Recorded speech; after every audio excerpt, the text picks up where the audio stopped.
girl had had enough of the doll and threw it away.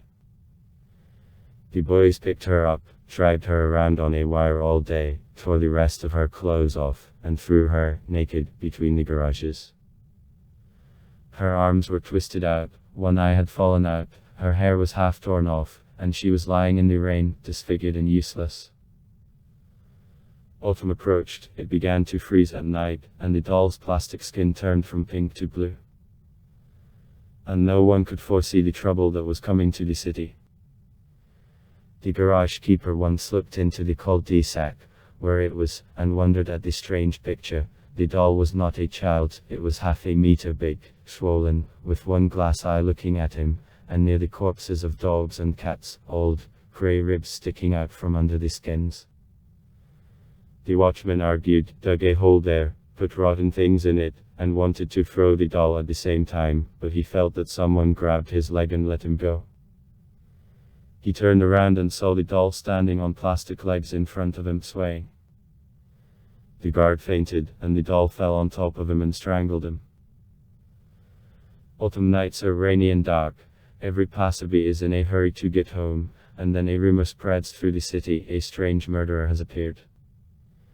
He doesn't want anything from his victim, he grabs a man by the throat and only lets him go when he's dead.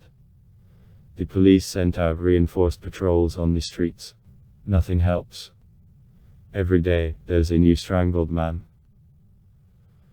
What's more, the faces of the murdered people had such horror written all over them, that it was impossible to look at them without fear. And the doll from the deaths even more swollen, blue, with one glass eye, lying by day somewhere in a death alley or in a garbage can, and as soon as darkness falls, he gets up and goes, swaying, on the streets deserted with fear.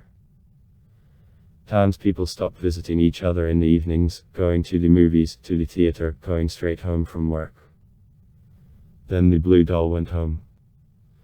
When the neighbors heard the screams behind the wall, they called the police, who arrived and found the door to the apartment wide open, a terrible mess in the rooms, and bodies with broken necks lying in the middle of the furniture pieces and torn rags.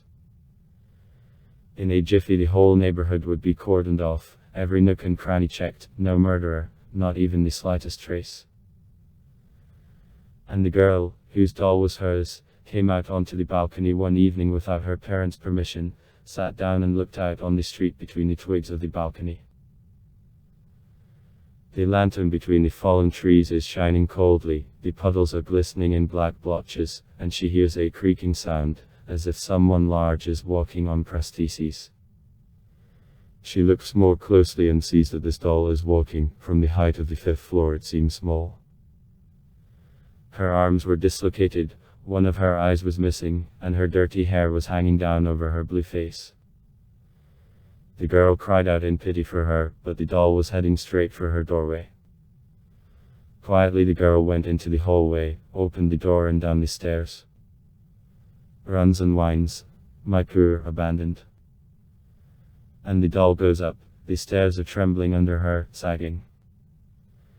And as soon as they saw each other, as soon as the doll heard what the girl was saying, it immediately shrunk to its former size and fell down. The girl picked her up, took her home, washed her, put a clean bandage on her eye, and dressed her up in the prettiest dresses.